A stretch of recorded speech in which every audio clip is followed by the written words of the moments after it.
À tous, le diagnostic, vous le connaissez. Vous le connaissez parce que vous le vivez, vous le connaissez, j'allais dire, parce que vous le souffrez.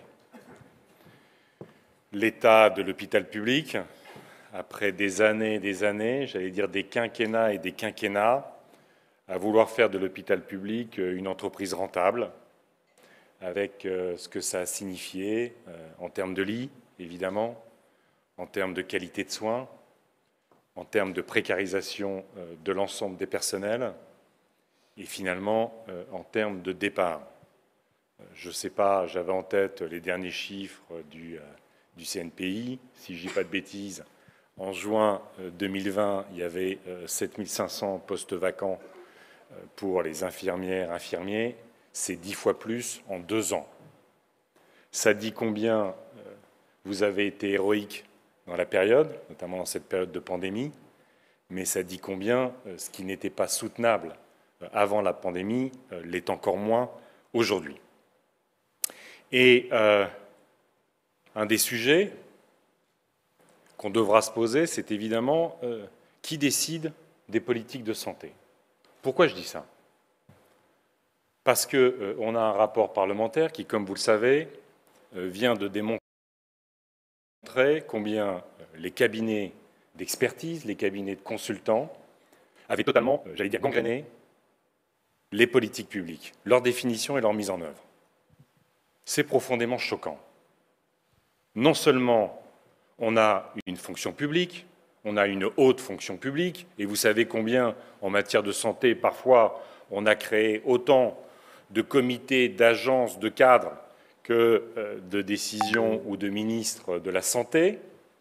Mais quand il s'agit de penser les politiques publiques et de les mettre en œuvre, on fait appel à des cabinets de consultants, y compris des cabinets de consultants sur nos politiques publiques, qui sont des cabinets de consultants qui ne sont pas français, et en termes de politique publique, sur des politiques aussi sensibles, c'est un problème, et qui, aujourd'hui, on l'apprend, non seulement sont allés dans vos hôpitaux vous expliquer combien de lits il fallait fermer, sont allés dans les ARS commandités par le ministère, et que non seulement ils nous coûtent beaucoup d'argent public, ils font des politiques publiques, certes, sur instruction, mais reconnaissons qu'on paye très cher les politiques publiques d'austérité qui ont été menées en matière de santé, et en plus on apprend qu'ils ne payent même pas leurs impôts en France.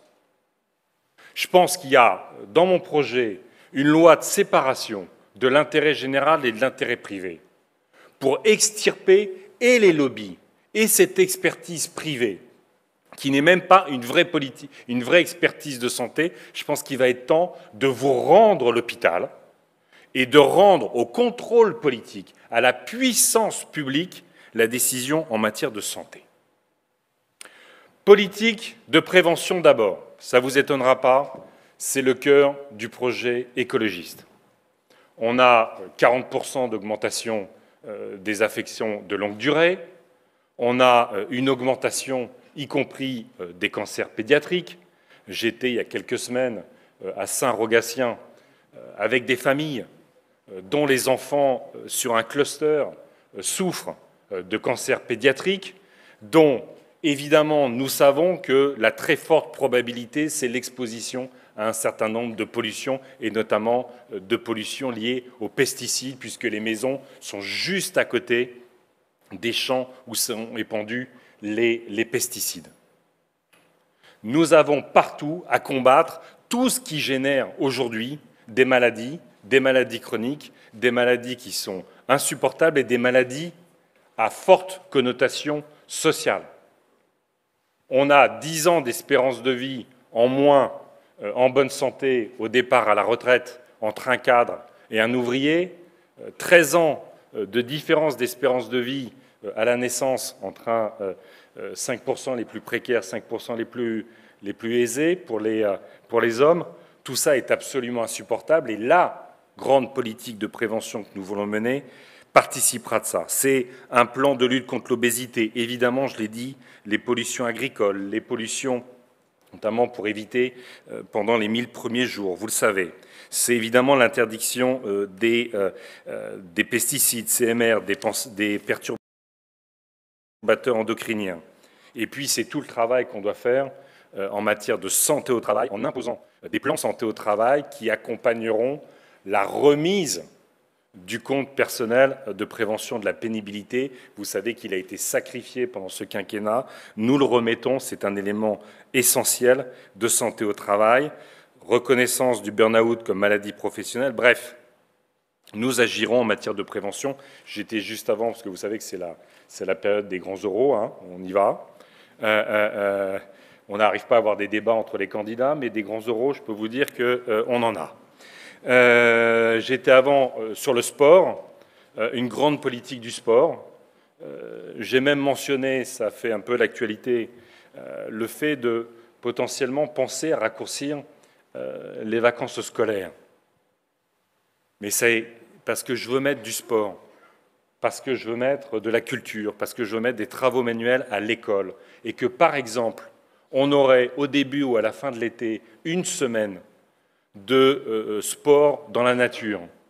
On aurait, c'est ma volonté, qu'il y ait pour tous les enfants, en dehors des cours de PS, 1 heure de sport par jour, pour les adultes, 1 demi-heure, y compris en aidant les entreprises à installer des équipements. Voilà une grande politique de prévention de la santé. L'hôpital, c'est vous.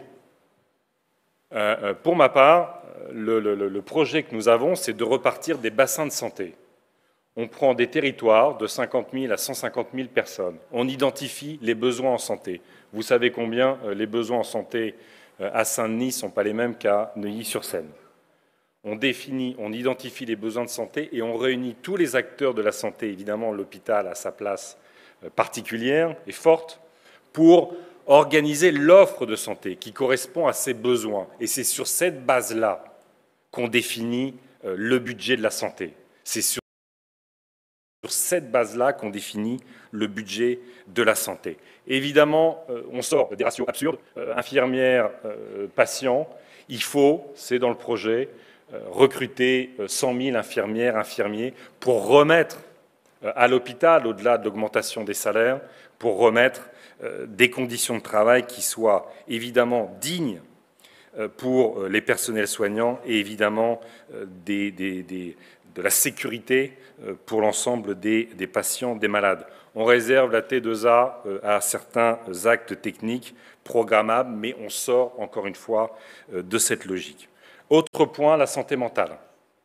Il nous faut là aussi recréer des lits psychiatriques, 10 000 sur le quinquennat, et puis s'assurer qu'à tous les étages, depuis l'école, dans les centres médicaux et ailleurs, on ait véritablement une santé mentale qui soit à la hauteur des besoins de notre société. Vous savez combien, y compris pendant cette pandémie, il y a de la souffrance, beaucoup de souffrance, particulièrement chez les jeunes. L'accès aux soins sur tous les territoires. Là, peut-être ça va moins vous plaire. On a 8 millions de personnes aujourd'hui qui n'ont pas accès à un médecin, vous le savez, n'ont pas accès à de la santé, tout simplement. Une commune sur 3. Alors, on va tout faire. On va former plus de médecins, on va former plus de personnel. On va continuer à soutenir les centres médicaux, les maisons de santé, les maisons pluriprofessionnelles pour que tout le monde arrive à trouver des conditions de travail partout sur le territoire qui soient à la hauteur de notre exigence de service public qui, vous le savez, quand c'est la santé, c'est plus qu'un service public, c'est la vie. Et donc, moi, j'assume, sur la question des déserts médicaux, dans cette période transitoire jusqu'à ce qu'on ait assez de médecins pour en avoir partout, évidemment, le conventionnement sélectif, ça, c'est la base, c'est le plus facile. Mais aussi l'obligation d'installation. Dernière année d'études, 2 premières années d'exercice. C'est pas simple, je sais, quand vous avez fait autant d'années d'études, quand vous avez l'impression qu'y compris, vous avez déjà tellement donné, y compris au sein de l'hôpital, évidemment, mais 8 millions de Français qui n'ont pas accès à la santé, c'est quelque chose qui est totalement inacceptable et que transitoirement, on se donnera les moyens en termes de rémunération, en termes d'accompagnement des familles, en garantissant que les médecins puissent prendre des vacances et tout ça, mais il nous faut garantir ça.